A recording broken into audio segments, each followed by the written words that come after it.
దేవుని స్తోత్రం ఎందుకు అందాం, దేవుని మాటలు ఎందాం కూర్చో.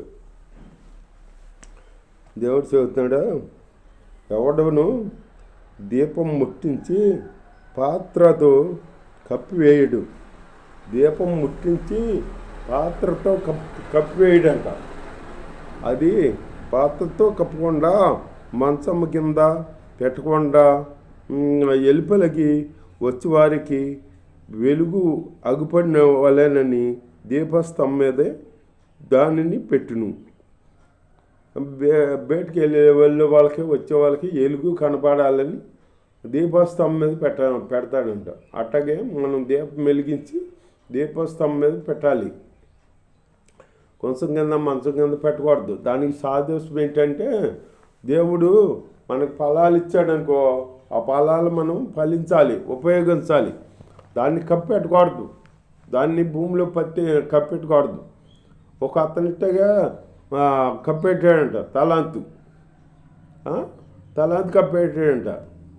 అయ్యా నీకు తలాంతు ఇచ్చానుగా, ఏమైందంటే నువ్వు ఇత్తన సాట కొయ్యబాడవని, చల్లని సాట కూర్చుకొని వాడవని, కట్టినత్తుడు అని నేను దాన్ని భూమిలో పాతి పెట్టానంట.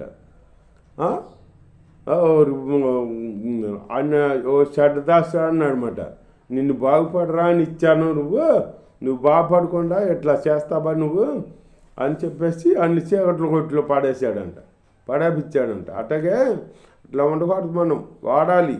మనకి తలాంతులు ఇచ్చాడు అనుకో దేవుడు, ఆ తలాంతులు మనం వాడాలి. ఒక్కొక్కరికి తలాంతు ఇస్తాడు దేవుడు. ఒక్కొక్కరికేమో ప్రవచన వరం చెప్పే వరం ఇస్తాడు, ఒక్కొక్కరికేమో పరిశుద్ధ ఆత్మ వరం ఇస్తాడు, ఒక్కొక్కరికేమో దానికి అర్థాలు చెప్పే వరం ఇస్తాడు, ఒక్కొక్కరికేమో ఇంకా అట్లా ప్రవచన వరం అట్లా వరాలు ఇస్తాడు. అవి మనం ఉపయోగించాలి, వాడాలి. వాడిపోతే ఎట్లా ఉంటుంది? ఇప్పుడు ఏదైనా పనిముట్టు పాత్ర మనం కొన్నామనుకో, ఆ పాత్రను వాడకుండా మూల పడేసామనుకో, ఆ పాత్ర ఎలా ఏమైపోద్ది? తుప్పడిపోద్ది, అంతే కదా, పాడైపోద్ది. అట్లాగే అట్లా పాడు చేయకుండా మనం వాడే బిడ్డలో ఉండాలి. వాడుతూ ఉంటే ఇప్పుడు దేనికైనా దాన్ని వాడామనుకో దానికి ఇంకా పొదిరెక్కుద్ది. ఇప్పుడు కత్తిపేట ఉందనుకో, దాన్ని వాడామనుకో దానికి అంతకే కోసిన కొలిది పొదిన వస్తుంది, దానికి పొదిన వస్తుంది. అంతేగాని అట్లా పొదిన పెట్టాలి. మన భక్తి అయినా అట్లా వాడామనుకో రోజుకి మనకి పొదిన వస్తుంది అన్నమాట. మనం రోజుకి ఇంకా జ్ఞానం వస్తుంది మనకి. అట్లా వాడే బిడ్డలుగా ఉండాలి. వాడకుండా మనం దాన్ని భూమిలో పాతి పెడితే ఏం ఫలం? అది దానివల్ల ఎవరికి లాభం ఉండదు. భూమిలో పాతి పెట్టేస్తే ఎవరికి లాభం ఉంటుంది? ఉండదు. అట్లా చేయకూడదు. మనం భూమిలో పాతి పెట్టి బిడ్డలంగా ఉండకూడదు, మూలం పాడేసి బిడ్డలంగా ఉండకూడదు. వాటిని వాడాలన్నమాట. దేవుడు ఇచ్చిన తలాంతుల్ని వాడాలి. వాడే స్థితిలో మనం ఉండాలి. వాడకుండా కొంచెం కింద మంచం కింద పెట్టకూడదు, పెట్టే స్థితిలో ఉండకూడదు మనం. లేదు తెలియజేయ బడకయు బయలు పడకయు నుండు మరుగైనదేదియు లేదు, కలిగిన వారికి ఇవ్వబడునంట.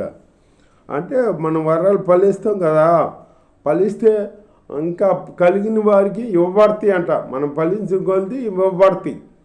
అవి ఫలించకుండా మనం ఆ మూలం పడాల్సి ఉన్నామనుకో, మన దగ్గర నుంచి ఆ ఇచ్చిన వాటిని తీసేస్తాడనమాట. చూస్తాడు. మనం ఎన్నట్టుగా అది ఉపయోగించకుండా ఉంటామనుకో, మన దగ్గర నుంచి తీసేస్తాడనమాట. దాన్ని తీసేస్తాడు. అలాంటి జీవితం వాడకుండా మూలపడేసే జీవితం ఉండకూడదు. భక్తి అంటే రోజు మనం కత్తికి ఎలా పొదిన పెడతాము అట్లా పొదిన పెట్టాలి. పొదిన పెట్టే భక్తి ఉండాలి మనకి. పొదిన పెట్టాలంటే ప్రార్థన చెయ్యాలి.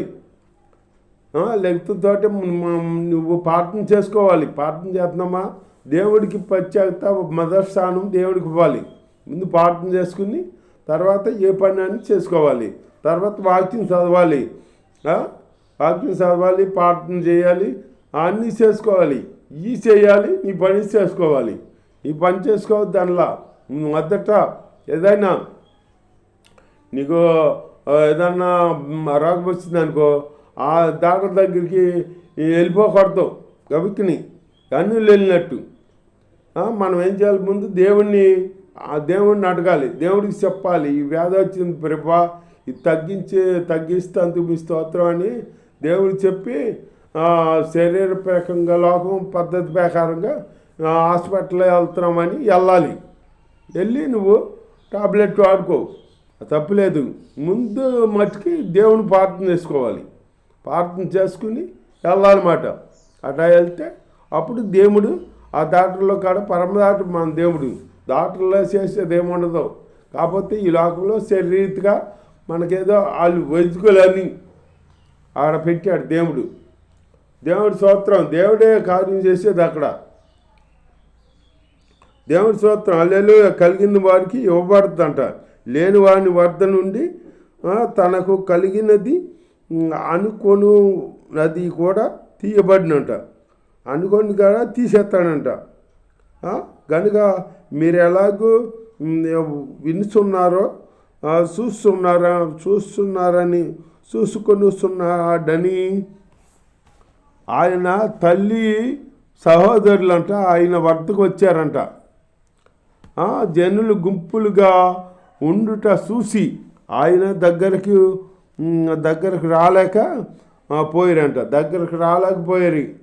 జనం గుంపులుగా ఉన్నారు కదా, దగ్గర రాలేక ఉండిపోయారంట. అప్పుడు నీ తల్లియు నీ సహోదరులను నిన్ను చూడగోరి వెలుపల నిలిచి ఉన్నారని ఎవరో ఆయనకు చెప్పిరి. ఎవరో చెప్పారు, వచ్చారో నీ దగ్గర రాలేక వాళ్ళు బయట ఉండిపోయారో వెలుపల అని ఎవరో చెప్పారు యేసయ్యకి. అందుకు దేవుని వాక్యము విని దాని ప్రకారము జరిగించువారే నా తల్లియు నా సహోదరుని వారితో చెప్పాను. అంటే దేవుడి చిత్తం జరిగించబడే నా తల్లి అయినా తండ్రి అయినా సహోదరులైనా అని చెబుతున్నాడు అన్నమాట యేసయ్య. అలాగే దేవుడి చిత్తం చేసే వాళ్ళని మనం ప్రేమించాలి. దేవుని ప్రార్థన చేసే వాళ్ళని వాళ్ళతోనే సాహసం ఉండాలి. అంతేగాని లోకంలో ఉండకూడదు సాహసం. మనం లోకంలో ఉండలేదు అంటలా. కాకపోతే మనం వాళ్ళు పెద్ద ప్రకారం వాళ్ళు మాట్లాడితే మనం మాట్లాడాలి, అంతేగాని అంతవరకే వచ్చేయాలి. అంతేగాని నీ వద్దంటగా ఇద్దెంతగా వాళ్ళు ఇద్దట్టుగా వాళ్ళతో బూసులు వేసుకోకూడదు. నువ్వు ఆ బూసులు వేసుకునే పని ఉండకూడదు. నీకు అది దూరం అవ్వాలన్నమాట. నీ పని ఎల్లప్పుడు దేవుడితోనే ఉండాలి. అంటే దేవుడితో ప్రేమ వేసుకుని జీవించావనుకో, నీ సమస్త భారం ఆయనే తీసివేస్తాడనమాట. ఆయనే మోస్తాడు. నీకేమున్నాయో అన్నీ ఆయనే తీసేస్తాడు. నీ అప్పులు ఉన్నాయా, దేవుని ప్రార్థన చేయి. ఒక ఆవిడ ఇట్లాగే అప్పులు ఉన్నాయంట, అప్పులు చేసి భర్త చనిపోయాడంట. భర్త చనిపోయేప్పటికి దేవుని స్తోత్రం హల్లెలూయా. చనిపోయేప్పటికి ఈ అప్పులు వాళ్ళు వచ్చారంట. తర్వాత వస్తే వీళ్ళకి 2 బిడ్డలు ఉన్నారంట, మగ బిడ్డలు. వాళ్ళు వచ్చి ఏమంటున్నారు, నువ్వు ఎదవరాలు కదా, మీ ఆయన చనిపోయాడు కదా, మా అప్పు చేసి చనిపోయాడు, మరి అప్పు నువ్వు ఎట్లా తీరవలేవు కదా, కనుక ఒక పని చేయి, మేము నీ 2 బిడ్డలని తీసుకెళ్ళి మేము పని చేపించుకుని బాకీ తీరేంత వరకు పని చేపించుకుంటాం, బాకీ తీరినాక పంపిస్తాం అన్నారు. అనేటప్పటికి బిడ్డలను తీసుకెళ్తాం అనేటప్పటికి బిడ్డలకి ఈ తల్లికి మనసు తట్టుకోలేక ప్రార్థన చేసే ఆవిడ కదా. అప్పుడు దైవజన్ దగ్గరికి వెళ్ళింది. దైవజన్ దగ్గరికి వెళ్ళి దైవజెండా ఇట్లా పని, మరి మా ఆయన అప్పు చేశాడు చనిపోయాడు కదా, మరి ఆ అప్పుల వాళ్ళు వచ్చి నా బిడ్డలు తీసుకెళ్తామంటున్నారు. ఇప్పుడు మరి అట్లాగా నాకు ఒక మార్గం చూపించమని దైవజెండా అడిగింది. దైవజెండాన్ని అడిగితే దైవజెండా ఏమన్నాడు, నీ వద్ద ఏముందమ్మా అన్నాడు. ఏముందమ్మా అంటేను, నా వద్ద ఏమీ లేదు ప్రభా, ఇదిగో కొంచెం నూనె కొండ ఉంది అని చెప్పిందంట. నూనె కొండ ఉందని చెప్పిందంట. మనలో ఏదో ఒకటి ఉండాలి, లేకుండా మనం జీవిస్తాం. మనకు పరిశుద్ధాత్మనే పోగొట్టుకోకూడదు. పరిశుద్ధాత్మ ఉండాలి. వాక్యం చదువుకోవాలి, ప్రార్థన చేసుకోవాలి. మనలో ఏదో ఒకటి ఉంటే దాన్ని బట్టి మనల్ని దీవిస్తాడన్నమాట దేవుడు. అంతేగాని మనం దేన్ని పట్టించుకోకుండా దేవా నువ్వే కాపాడు అని నేను పట్టించుకోను, నేను సీరియల్ చూస్తాను, సినిమాలు చూస్తాను, నేను అట్ట చేస్తాను, ఆ వేస్తాలు వేస్తాను, ఈ వేస్తాలు వేస్తాను అంటే దేవుడు నిన్ను పట్టించుకోడు. దేవుడు ఎవరిని పట్టించుకుంటాడంటే ఆయన క్రియల్ని, ఆయన మార్గాలు సరళం చేస్తూ ఆయన చిత్తం నెరవేర్చే బిడ్డలకి పట్టించుకుంటాడు. ఆయన బిడ్డల్ని ఆయన చిత్తం నెరవేర్చేవాడనంట దావీదు భక్తుడు. ఆయన ఆలోచన ఈయన చేసే ఆయన ఆలోచన ఈయన నెరవేర్చేవాడంట. ఈయనకి తెలిసేది ఈయన నెరవేర్చేవాడు. అందుకే అన్నాడు దేవుడు, నా చిత్తం నా ఆలోచన ప్రకారం జరిగిస్తాడు దావీదు. అందుకే దావీదు నా ఉదయానుసారుడని దేవుడు మనిషి అన్నాడనమాట. ఉదయానుసారుడిని మనిషి అని దేవుడే సాక్షిస్తాడు దావీదుకి. దేవుడు ఉదయానుసారుడని మనుషుడు కాగల మనిషి లేక మనం ఉండాలి. ఆయన చిత్తం నెరవేర్చే బిడ్డలుగా ఉండాలి. దేవుడి స్తోత్రం, హల్లెలూయా. దేవుడి చిత్తం నెరవేర్చాలి. దేవుడి చిత్తం ఏంటి? నశించిపోయే ఆత్మలు ఎదకి రక్షించాలి. ఆత్మల రక్షణ భాగమే దేవుడి చిత్తం. దేవుడి మాటలు చెప్పాలి. దేవుడి చిత్తం మనకి దేవుడు చేసిన కార్యాలు, దేవుడు చేసిన కార్యాలు చుట్టుపక్కలకి వాళ్ళకి వివరించాలి, చెప్పాలి. అది దేవుడి చిత్తం. మనకు చేసిన కార్యాలు మనం వివరించకుండా మనం ఉన్నామనుకో, ఎవరికి చెప్పకుండా మనం మురిగిపోతాం. కోడి గుడ్లు అయితే ఎట్లా మురుగు పెడితే అట్లా మురిగిపోయి వాళ్ళు లేక ఉంటాం మనం. అట్లా ఉండకూడదు. మనం చేసిన కార్యాలు వెల్లడి చేయాలి, అందరికి చెప్పాలి. చెబితే ఆశాచ్యాన్ని బట్టి వాళ్ళు కూడా దేవుడిని నమ్ముకుంటానికి అవకాశం ఉంటుంది. అట్లా ఉండాలన్నమాట. అట్లా ఉండే బిడ్డలుగా ఉండాలి. అట్లా లేకుండా మనం ఉన్నామనుకో, మనం ఎన్నాళ్ళు భక్తి చేసినాము అంతే వ్యర్థమే. మనల్ని పట్టించుకోడు దేవుడు పట్టించుకుని అవ్వాలంటే దేవుడు అంతరంగాన్ని చూస్తాడు. నీ హృదయం ఎలా ఉంది, దేవుడు అందు ఆసక్తి కలిగి ఉందా, లేకపోతే నాయన ఆ దేవుడి కార్యాలందు అశ్రద్ధగా ఉంటున్నావా, అలాగే నిర్లక్ష్యంగా ఉంటున్నావా అని దేవుడు చూస్తాడు. నీ హృదయం చూస్తాడు అన్నమాట. ఇట్లాగే దేవుడు ఒకప్పుడు చూశాడంట, భూలోకాన్ని తొంగి చూశాడంట. ఎవరైనా నీతిమంతులు ఉన్నారా అని చూశాడంట. ఉన్నారా అని చూస్తే ఎవరు కనపడలేదంట నీతిమంతులు. ఒక్క ఆయన మట్టు కనపడ్డాడంట, నోవాహు కనపడ్డాడు, నీతిమంతుడిగా కనపడ్డాడు అన్నమాట. అప్పుడు ఆ నోవాహుని నీవు నీ ఇంటి వారిను వంటకి ఒక వాడు సిద్ధం చేసుకోమన్నాడంట. సిద్ధం చేసుకుని ఇగో ఈ ప్రజలకి సువార్త చెప్పన్నాడంట. దేవుడి స్తోత్రం. సువార్త చెప్పమంటే ఆ సువార్త చెప్పాడంట. వాడు కట్టాడంట. దేవుడి మాట ప్రకారం చేశాడంట.